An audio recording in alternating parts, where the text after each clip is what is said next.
Bonjour à tous, bienvenue sur le plateau de Bonjour chez vous. Je suis ravie de vous retrouver pour cette première émission de la semaine.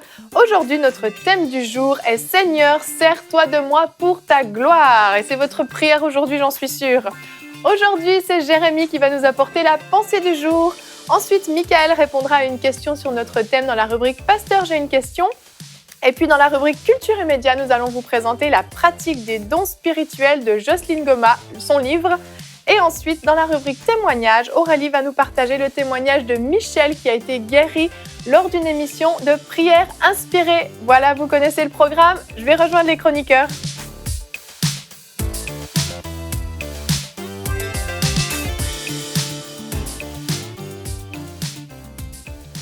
Bonjour à tous. Bonjour Evelyne.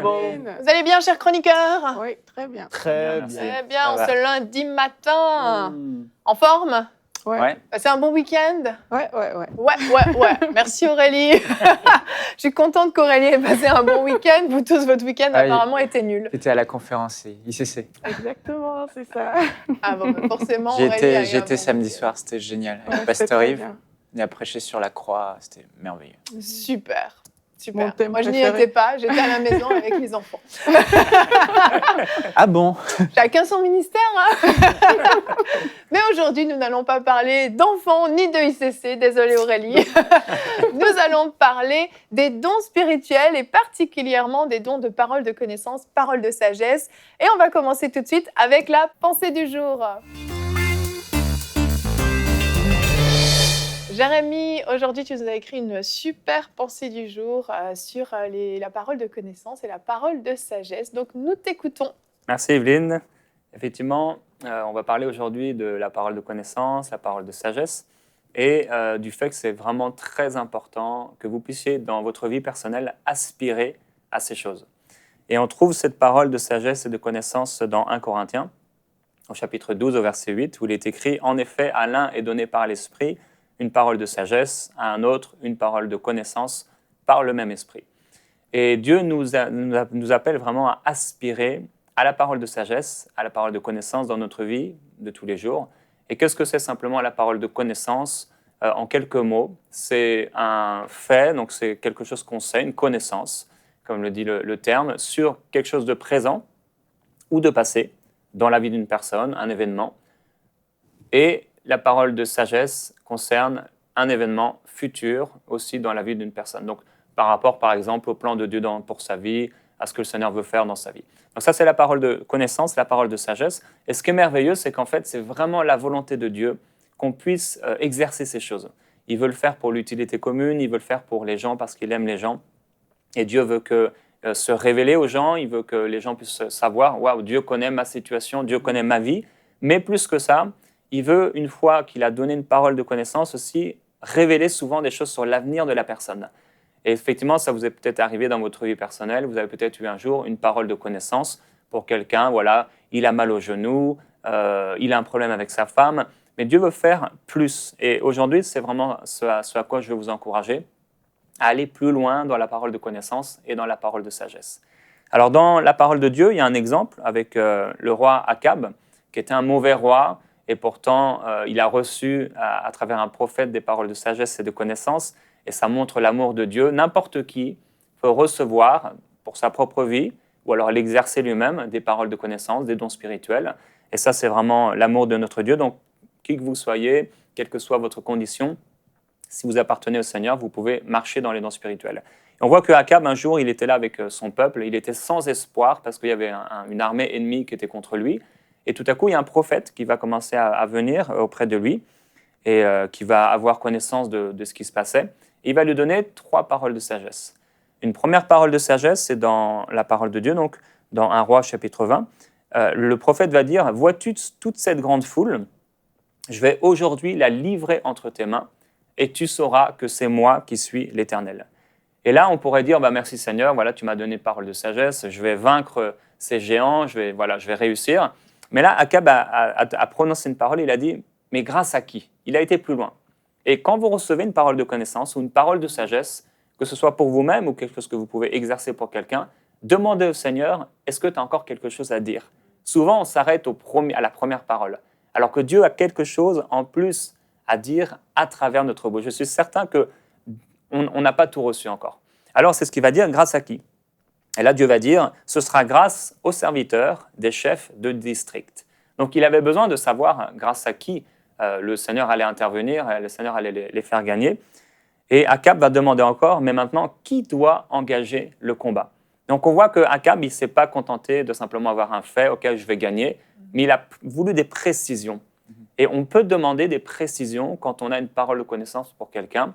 Si, par exemple, quelqu'un, le Saint-Esprit vous dit, Adam a un problème de travail, il a perdu son travail, eh bien, on pourrait lui poser la question, mais Seigneur, qu'est-ce que je dois lui dire? Voilà, j'ai un événement, j'ai une parole de connaissance, Adam a perdu son travail, mais qu'est-ce que tu veux lui dire? Et peut-être que là, Dieu va vous dire, va donner des paroles de sagesse. La sagesse, donc, c'est une sagesse dont on a besoin, qui vient du ciel. Eh bien, dis-lui, par exemple, de demander pardon à son patron parce qu'il a perdu son travail, parce qu'il a fait des fautes dans son entreprise. Et là, ça va être plus que, OK, Adam, Dieu connaît ta situation, mais Adam, Dieu m'a dit qu'il connaît ta situation, mais qu'en plus, il m'a donné l'erreur que tu avais faite, et la solution, c'est que tu puisses demander pardon à ton patron. Et là, on peut dire gloire à Dieu, mais on pourrait aussi dire, mais Seigneur, qu'est-ce que tu veux faire maintenant qu'il est dans cette condition? Qu'est-ce qui va se passer quand tu vas demander pardon? Et là, peut-être que Dieu vous dira, après avoir demandé pardon, au bout de 3 mois, son entreprise va le rappeler et va lui dire, Adam, on a besoin de toi. Et là, c'est plus que simplement un événement, j'ai su quelque chose sur la vie d'une personne. Et c'est un peu pareil avec le don de guérison, et ces dons sont souvent associés les uns aux autres pour faire du bien aux gens. Par exemple, vous reconnaissez que quelqu'un a mal au genou, vous avez une pensée, et c'est une simple pensée que Dieu nous donne souvent, ou alors peut-être une image. Ce n'est pas forcément une parole de connaissance qu'on entend audiblement, c'est souvent une pensée qu'on a, ou parfois une image de connaissance. Et on peut voir, par exemple, le genou de quelqu'un, ou sentir qu'une personne a mal au genou, et on peut dire, voilà, tu as mal au genou. Mais bien sûr, Dieu ne veut pas juste faire ça, Dieu veut aussi guérir cette personne. Et alors là, il laisse aussi le don de guérison. Donc, je voudrais vraiment vous encourager dans votre vie personnelle à aller plus loin dans la parole de connaissance et dans la parole de sagesse et à d'y aspirer profondément parce que Dieu veut faire de vous une source de bénédiction, qui que vous soyez, quel que soit le nombre de mois ou d'années depuis lesquels vous êtes sauvés. Dieu veut faire de vous une bénédiction pour les autres. Amen. Amen. Merci beaucoup, Jérémie. C'est vrai que notre thème du jour est « Seigneur, sers-toi de moi pour ta gloire ». Et puis, être utilisé dans les dons du Saint-Esprit, c'est une très bonne façon de servir le Seigneur parce qu'on en a besoin, en fait. Sans les dons du Saint-Esprit, on est un petit peu aveugle, en fait, dans notre marche.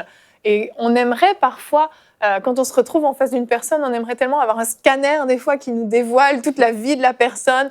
Je ne sais pas, la maladie dont elle souffre, les problèmes qu'elle a eus, ce qu'elle a vécu dans son enfance, peut-être. Puis, avoir cette clé qui déverrouille en fait toutes les situations de sa vie. Et puis, le Saint-Esprit nous donne la capacité de le faire. Et j'aime beaucoup ce que tu dis par rapport à la parole de connaissance. Pas se contenter juste d'une parole comme ça, mais de pouvoir aller plus loin. Et c'est vrai que c'est vraiment quelque chose de très puissant de pouvoir rentrer comme dans une discussion un peu avec le Saint-Esprit pour pouvoir avoir davantage d'informations. Parce que juste dire une parole, mais OK, qu'est-ce que je peux en faire? Comment je peux l'aider avec ça? Et après, qu'est-ce qui va se passer? C'est la solution. Exactement. C'est beaucoup plus puissant qu'une simple parole. Oui. Et j'aime, ça nous pousse à aller vraiment plus loin. Et on va juste regarder le verset du jour parce que ça va vraiment dans ce que tu dis. 1 Corinthiens 12, 31, aspirer aux dons les meilleurs. L'apôtre Paul encourageait vraiment à aspirer aux dons, à y aspirer. Et au chapitre suivant, il va parler de l'amour. Il va parler de l'importance de marcher dans l'amour, que quand on utilise les dons du Saint-Esprit, c'est bien, mais on a besoin d'avoir l'amour. Et en fait, je crois que notre désir d'aspirer aux dons doit être motivé par l'amour, justement. L'amour pour les autres. On veut tellement que le Seigneur puisse se servir de nous pour être un instrument de bénédiction dans la vie des gens qu'on veut aspirer aux dons. Vous aspirez aux dons, vous? Oui, bien sûr. Oui, on va vite aspirer aux dons. Oui, bien sûr. Moi, quand j'ai lu la pensée de Jérémie, de prime abord, je me suis dit, aïe, aïe, aïe, c'est vrai que parfois, je n'ai pas ce réflexe d'aller vers Dieu pour dire, Seigneur, donne-moi un tel don, je veux avoir une parole de connaissance par rapport à quelqu'un. Ce n'est pas quelque chose qui vient naturellement, mais en lisant et en repensant justement à ce verset, aspirer aux dons les meilleurs, il y a tellement de choses auxquelles on aspire dans la vie, mais la Bible nous dit d'aspirer aux dons spirituels. Or, trop souvent, on laisse ça de côté. C'est comme si ce n'est pas quelque chose d'important, ou alors c'est comme si c'était juste important pour des pasteurs. Pourtant, chaque enfant de Dieu doit aspirer. Dieu Absolument. veut se servir de tout le monde, en fait, comme Jérémie le disait, pour pouvoir bénir la vie d'autres personnes. Donc moi, en tout cas, ça a éveillé ma conscience quant au fait que faut pas juste prier pour nos besoins, pour ci, pour ça. Dieu nous demande, c'est comme un ordre, hein, aspirer aux dons les meilleurs. Dieu nous demande d'y aspirer. Donc, on doit vraiment y aspirer. Là, on a parlé de la connaissance du don de sagesse, mais il y a plein d'autres dons encore à côté. Et c'est vraiment le désir de Dieu de bénir nous, ses enfants, avec tous ces dons-là. Donc, il ne faut pas qu'on se limite à ce niveau-là. On doit y aspirer. Amen. Quand tu regardes au don du Saint-Esprit, tu te dis si l'Église, avec un grand E, manifesterait les dons avec une plus grande efficacité, elle serait réellement la plus grande puissance sur toute la planète Terre. Parce que tu regardes Daniel, il y a eu la parole de sagesse par rapport aux empires qui allaient venir. Tu te dis dans les sphères politiques, au niveau du gouvernement, les chrétiens remplis de l'Esprit auraient des paroles de sagesse concernant l'avenir pour leur nation. Tu te dis, waouh! Et puis, Ça devrait être le cas. on se limite justement au fait une parole de connaissance, et c'est bien de commencer par rapport à une maladie ou quoi que ce soit.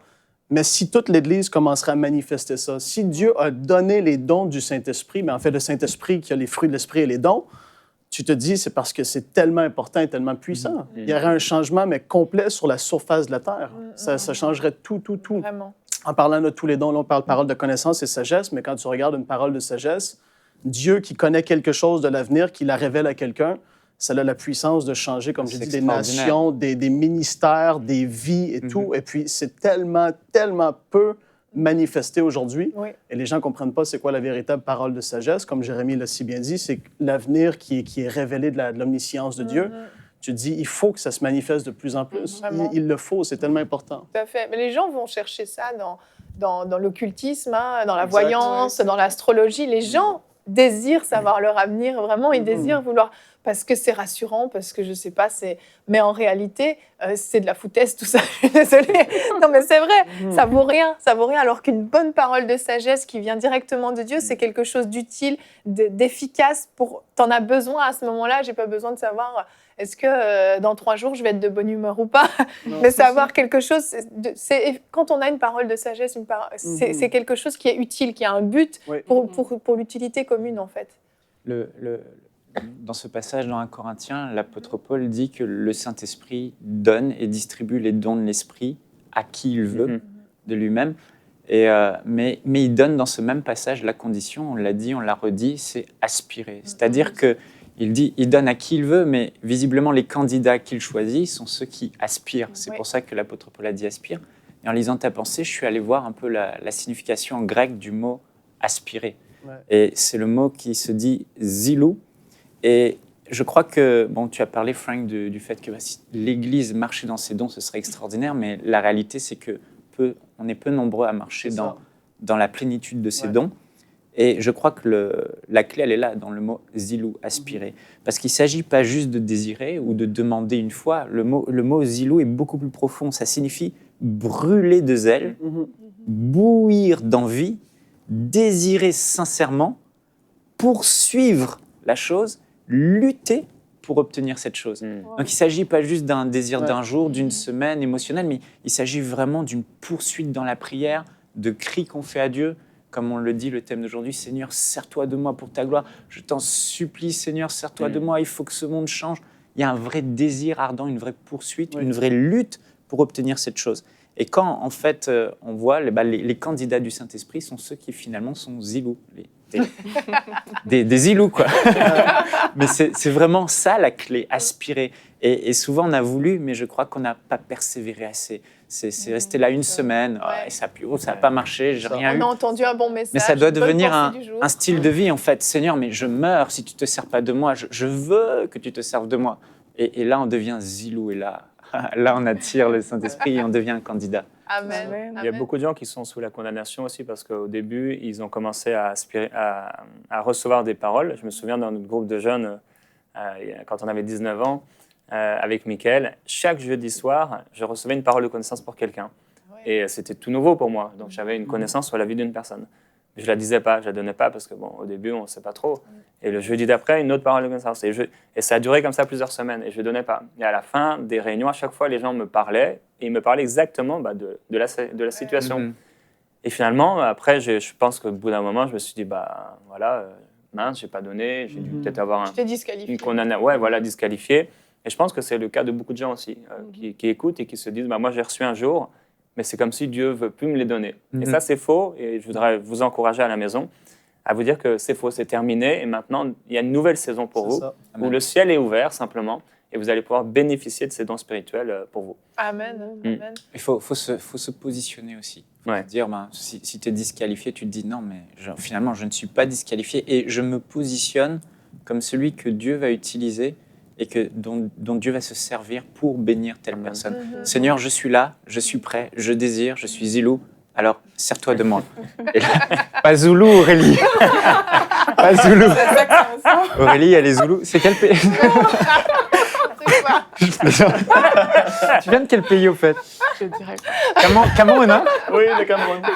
Il joue bien au football. Mais pour confirmer ce que tu viens de dire, justement, on a fait un sondage et on a demandé aux gens s'ils avaient déjà reçu une parole de connaissance pour quelqu'un.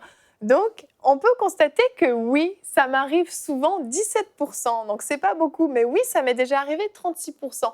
Donc, il y en a vraiment qui ont déjà été utilisés par le Seigneur, mais justement qui n'ont pas forcément persévéré là-dedans, qui se sont peut-être disqualifiés, comme tu disais, ou qui ont juste négligé ces paroles qui venaient, puis finalement, elles ont arrêté de venir.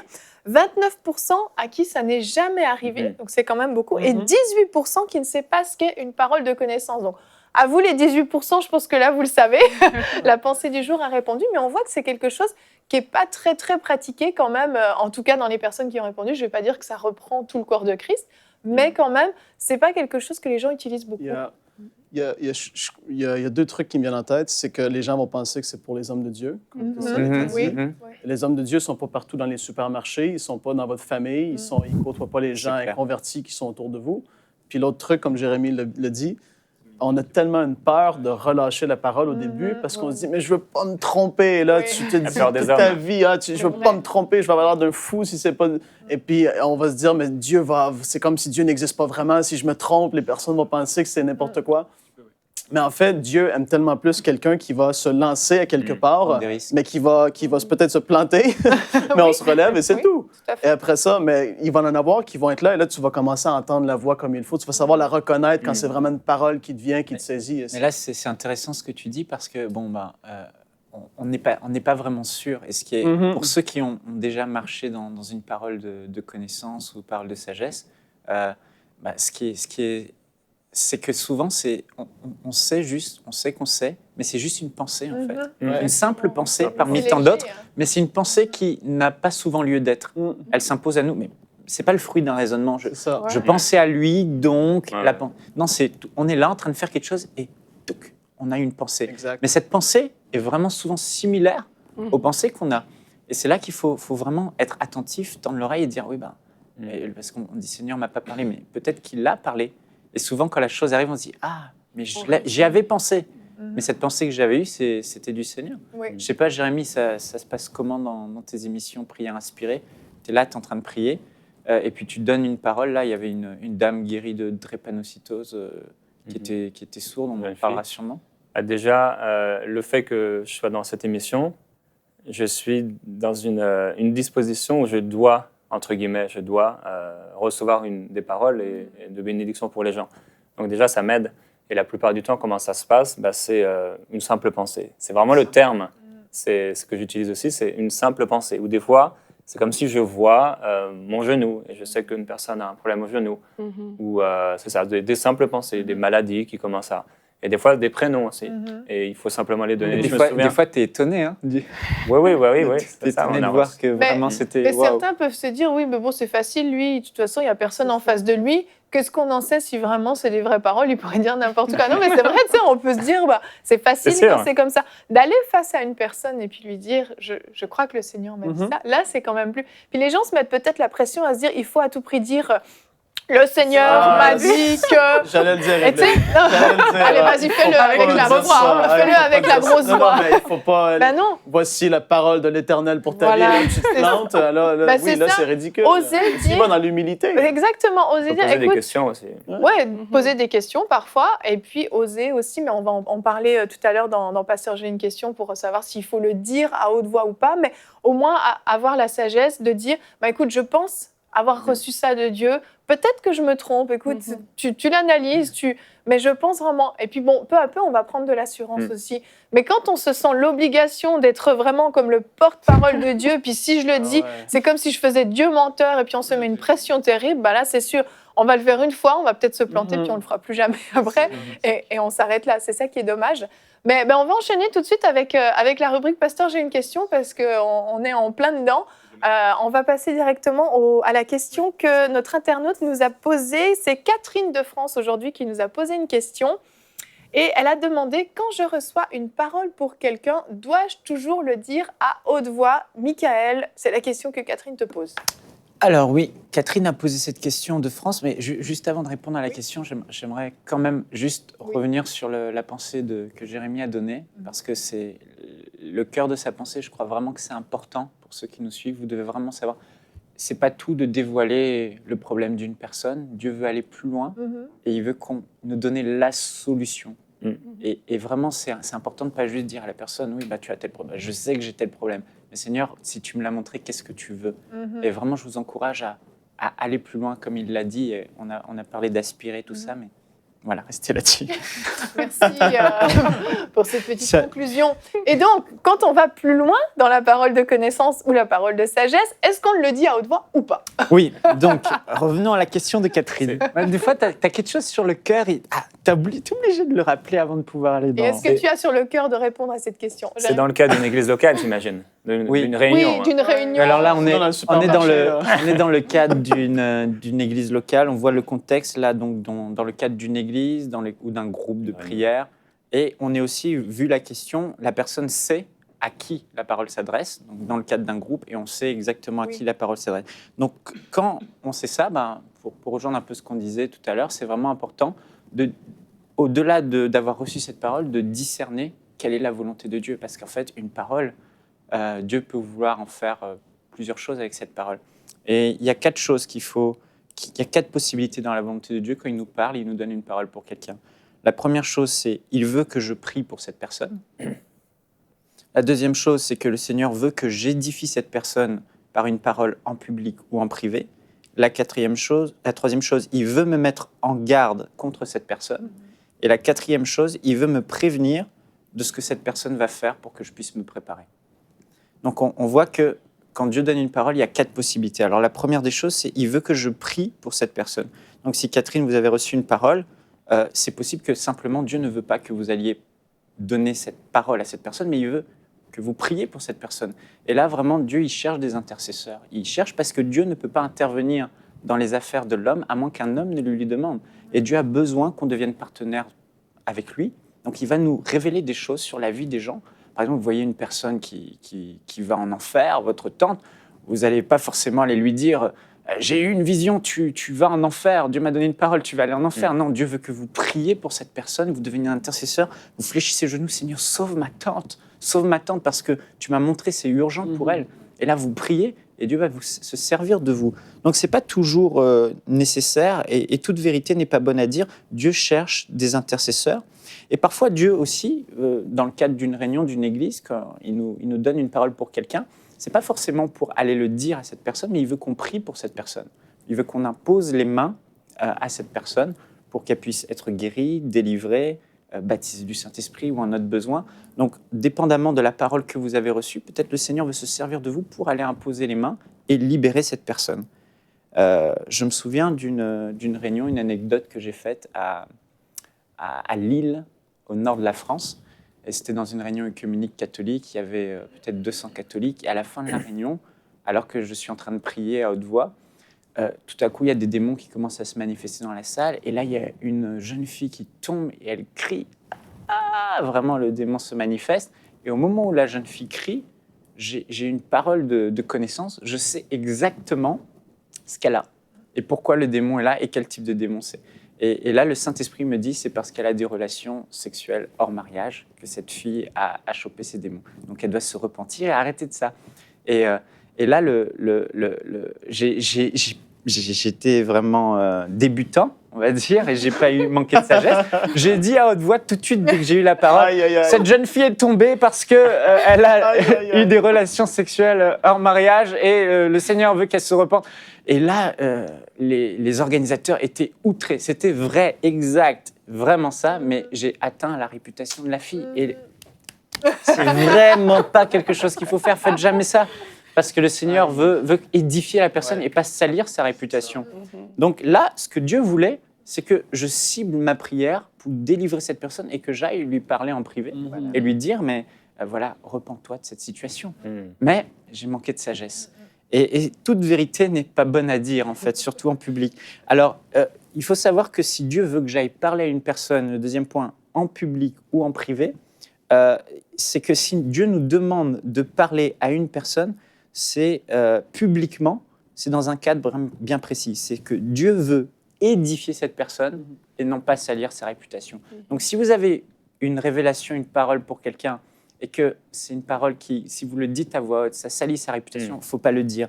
Il faut aller parler à cette personne en privé. Dieu veut, si vous dites publiquement une parole, c'est qu'il veut que vous bénéficiez de l'onction présente sur vous à ce moment-là pour briser quelque chose, ou que cette parole, quand vous le dites à ce moment-là, à cause de l'onction, touche particulièrement cette personne.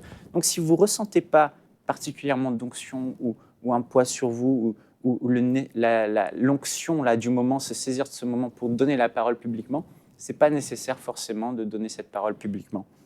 Et la troisième chose, si Dieu veut que vous disiez publiquement la chose, Catherine, c'est qu'il peut vouloir que l'Église soit au courant de la situation. On voit dans la Bible, le Saint-Esprit parle par quelqu'un a prophétisé, et il a dit « Mettez-moi à part Paul et Barnabas pour l'œuvre à laquelle je les ai appelés. » Donc on voit ici que le Saint-Esprit veut que l'Église sache et que l'Église libère et soutienne Paul et Barnabas dans leur voyage missionnaire. C'est important que l'Église le sache.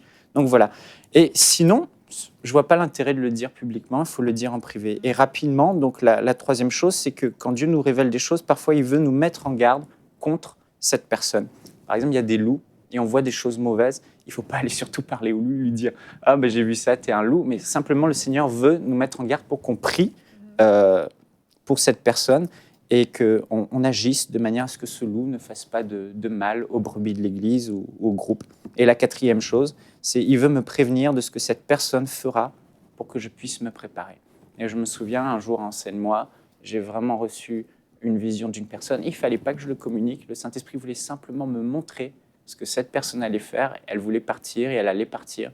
Et ça allait nous mettre dans une situation. Et j'ai pu voir la scène exactement se dérouler devant mes yeux. Et un jour, il est venu dans mon bureau, on en parlait, et c'était exactement la même chose. Mais j'étais prêt, des mois à l'avance. Et quand il est venu me dire ce que j'avais vu, j'étais préparé et puis j'ai pu faire la bonne chose. Voilà. Super, merci beaucoup. Catherine, Très bon. je pense qu'on a répondu à votre question. Non, c'est vraiment bien. Et on voit qu'il y a plusieurs cas de figure, effectivement. Il faut user de beaucoup de sagesse dans ces cas-là. Et puis, si tu as parlé de 4 possibilités différentes quand on reçoit une parole, si on a un doute, le Saint-Esprit va nous répondre. Avant d'agir bêtement, de foncer dans le tas, justement, prenons le temps de creuser un petit peu, de lui poser des questions, comme tu disais aussi, et puis voilà, de dire, est-ce que c'est bien que je lui dise ou pas ? Le Saint-Esprit va nous répondre, il ne va pas nous laisser comme ça, il ne va pas nous donner une parole puis dire hey, « débrouille-toi, fais ce que tu veux avec ». Non, il va nous donner des solutions, des manières de faire. Et puis, il faut vraiment qu'on apprenne à travailler en collaboration avec le Saint-Esprit. C'est un allié et il peut vraiment nous aider pour savoir comment bien réagir par rapport à ça, pour éviter de faire des bourdes. J'en ai fait plus d'une. Ouais, ça arrive à tout le monde. Bah oui. Il n'y a pas eu mort d'homme non plus. Puis tu as persévéré. Mais j'ai appris que les organisateurs voulaient absolument plus m'inviter à cause de cette parole-là. Pourtant, ils ont vu que c'était vrai, mais... Ah ouais. T'as été Ils veulent grillé. plus vivre ça. Grillé, oui. Si vous nous regardez, Michael s'est repenti. Je ne fais plus ça. Vous pouvez le réinviter. Ok, merci beaucoup. On va enchaîner tout de suite. On va rester dans les dons spirituels. On va passer à la rubrique culture et médias.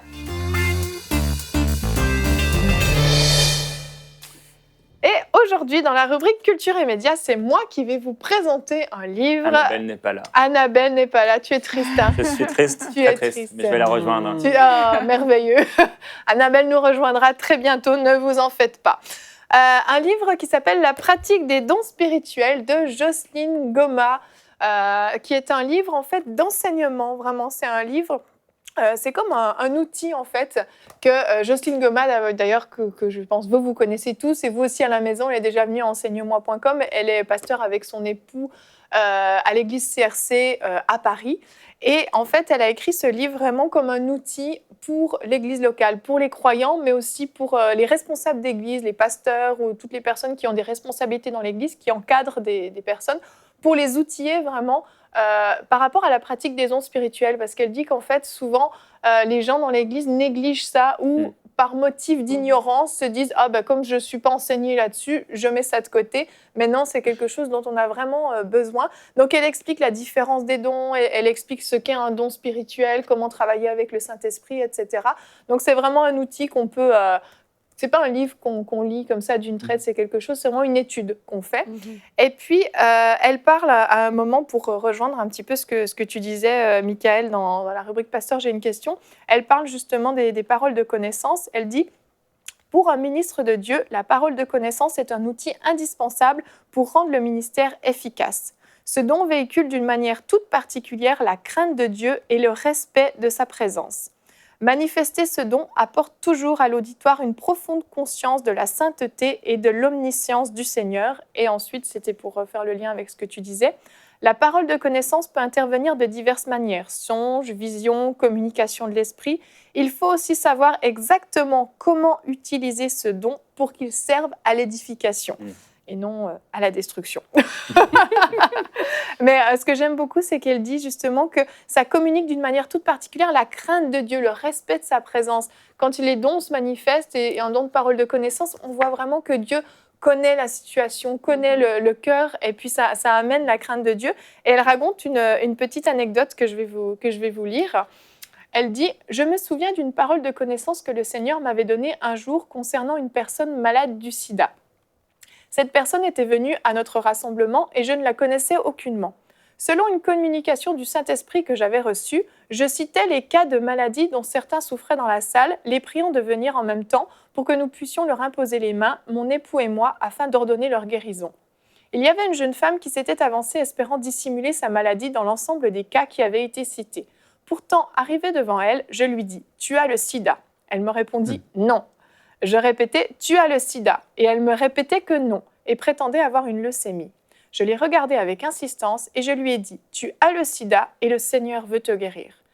Elle finit par avouer « Oui, j'ai le sida ». Et le Seigneur l'a guérie au point que son médecin n'en croyait pas ses yeux. Et on voit que parfois, c'est vrai, il y a des choses qui sont gênantes. Parfois, c'est des histoires d'abus dans l'enfance ou des choses qu'on a pu vivre. Et quand on dévoile ce genre de choses, le Seigneur nous donne une parole, on la dévoile à la personne. Il peut y avoir un refus. Cette femme a dit non, elle s'était avancée pourtant. Mais elle a dit non parce qu'il y a une honte qui s'installe, une peur du jugement. Donc parfois, il faut persévérer. Quand on est convaincu qu'on a une parole, on peut aller jusqu'au bout. Cette femme a été guérie et c'est absolument extraordinaire. Donc voilà une petite anecdote de ce livre qu'on recommande vraiment. Donc le pasteur Jocelyne Goma, c'est un livre qui est disponible à la librairie 7 ici. 7, le chiffre 7 ici. À Paris. C'est à Paris. Oui, d'accord. Elle est à Paris, Mais elle est en ligne sur Internet aussi, c'est pour ça. Au prix de 20 €. Donc voilà, la pratique des dons spirituels de Jocelyne Goma. Voilà pour la rubrique Culture et Médias. J'ai bien fait ça, Evelyne. J'ai bien fait ça. Bravo. C'est super. Ouais. Bon, on n'a plus besoin d'Annabelle. C'est ça. Ouais, c'est bien. Jérémy n'est pas sûr. Jérémy n'est pas sûr. Donc on va continuer avec la rubrique témoignages. Aurélie, quel bon témoignage as-tu à nous apporter aujourd'hui? Alors, c'est le témoignage de Michel qui habite en région parisienne. Michel Le. Michel, c'est une femme, oui, effectivement. Précise. Elle a été guérie lors d'une émission Prière inspirée. C'était une semaine pour découvrir et accueillir le ministère du Saint-Esprit. Donc, alors que Jérémy priait, elle avait une forte douleur au niveau de son épaule droite qui l'handicapait et qui l'empêchait de faire plusieurs mouvements. Je vous laisse regarder la vidéo de son témoignage. Bonjour à tous et à toutes, je m'appelle Michel, j'ai 38 ans, j'habite en région parisienne. Je voudrais rendre témoignage de ce que le Seigneur a opéré dans ma vie. Je souffrais d'immenses douleurs au niveau de l'épaule droite. Et vraiment, ce sont des douleurs qui se propageaient, qui m'handicapaient. Même la main droite, par moments, je n'arrive même pas à la refermer pour conduire, même pour taper sur l'ordinateur. C'était devenu compliqué. Et j'ai demandé au Seigneur d'intervenir. Parce que je me suis dit, mais malgré tous les traitements, l'homme ne peut pas agir. Seigneur, agis en moi. Déverse ton onction en moi. Et j'ai pris ma guérison par la foi. Je l'ai saisie parce que le Seigneur avait déjà commencé son travail en moi. Et pendant cette même semaine, 2 jours après, je regardais l'émission intitulée « Une semaine pour découvrir et accueillir le ministère du Saint-Esprit ». Et là, le pasteur Jérémie, en priant, il a mis sa main sur son épaule droite en disant qu'une personne souffrait de l'épaule droite et qu'elle recevait sa guérison à l'instant même par la foi, quel que soit ce qu'elle ressentait. Et là, je donne gloire à Dieu parce que je me dis, mais Seigneur, cet homme-là parle de moi. J'ai crié à toi, tu m'as entendu. Et je donne gloire à Dieu et je ne peux qu'encourager toute personne qui souffre de ne pas accepter la maladie dans sa vie et de s'appuyer sur Dieu et de saisir sa guérison par la foi, dans le nom de Jésus, que toute la gloire, la puissance lui revienne. Waouh! Ouais. Génial! Merveilleux. C'est vraiment extraordinaire. Vraiment. Et là, ce qui est encore très profond dans son témoignage, c'est qu'elle n'a à aucun moment compté sur l'homme. Elle dit de façon claire qu'elle a dit l'homme ne peut pas agir. Et elle s'est confiée directement à Dieu. Elle n'est pas allée chercher des solutions toutes faites parce que quand on a un problème, directement, on sait, OK, il y a la médecine, il y a ci, il y a ça. Mais elle était partie sur une base, l'homme ne peut pas m'aider, il n'y a que Dieu qui peut m'aider. Et c'est sur cette base, en fait, sa foi, c'est vraiment appuyer sur Dieu, pas sur des solutions humaines, directement sur Dieu. Et Dieu a permis qu'elle soit connectée avec cette émission. Et dès que la parole de connaissance a été relâchée, mais elle a saisi, elle a activé sa foi et elle a eu le résultat, comme on peut le voir dans la vidéo. Donc, c'est vraiment important de ne jamais, jamais se fier à un homme. Oui, Dieu va utiliser des hommes. Là, Dieu a utilisé Jérémie, en l'occurrence, pour lui donner une parole de connaissance. Mais elle savait que l'homme ne pouvait rien. Elle s'est appuyée sur Dieu et elle a vu l'intervention de Dieu au travers de différentes personnes. Et c'est ce que nous aussi, on doit faire dans notre vie de tous les jours pour vivre d'aussi beaux témoigerages. Amen. Amen. Amen. Tu t'en souviens, Jérémie, de cette émission-là Oui. de cette parole Oui, de puisqu'en fait, dans la même émission, comme je le partageais tout à l'heure, en dehors de l'émission, il y avait la personne au son qui avait un problème aussi, lui aussi, à l'épaule, et l'omoplate, en fait, et qui a été guéri au même moment. Wow. Donc, une parole peut concerner plusieurs personnes. Exactement, c'est un exemple parfait pour l'illustrer. Ah, c'est merveilleux, hein, c'est Gloire à merveilleux. Dieu. Vraiment, on est super contents. Si vous avez d'autres témoignages à nous envoyer, vous voyez, nous, on aime les témoignages. Écrivez-nous, vraiment, Faut en donner. écrivez-nous. Filmez-vous avec votre téléphone portable. C'est ça, elle a filmé avec son téléphone. Elle a filmé avec son C'est facile. téléphone, c'est très facile. Vous pouvez simplement vous filmer avec votre téléphone, vous nous envoyez la vidéo à l'adresse qui s'affiche en bas de l'écran. On se fera un plaisir de pouvoir partager votre témoignage. Les témoignages, c'est puissant, ça édifie les autres, ça encourage et on peut se dire, si c'est arrivé à cette personne, ça peut m'arriver à moi aussi. Merci d'avoir suivi cette émission. Aspirez au don, aspirez au don, aspirez au don. Soyez zilous. Des îlots. Des zilous. zilous. Des zilous. Des zilous. Et non des igloos. Zilou. Non, au contraire, c'est Au bon, contraire, c'est bon. soyons en feu. Demain, nous allons parler du couple, une émission qui va vous intéresser. On va parler des couples en bonne santé. Donc, si votre couple n'est pas en très bonne santé, c'est une émission qui vous concerne. Nous allons répondre au sondage. À vos yeux, votre couple est-il en bonne santé? Justement, on vous a posé la question. Et on aura la rubrique famille avec Frank demain. Eh oui, tu la prends, mince. Ah oui, je vais être prêt, Il Evelyne. te reste quelques heures pour te préparer.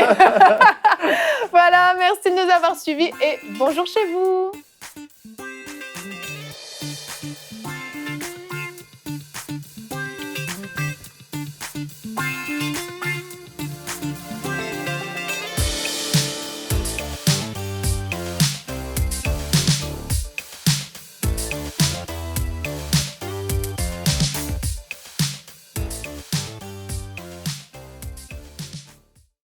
Cette émission a pu être réalisée grâce au précieux soutien des partenaires d'Enseignement Canal International. Retrouvez tous nos programmes sur emcitv.com.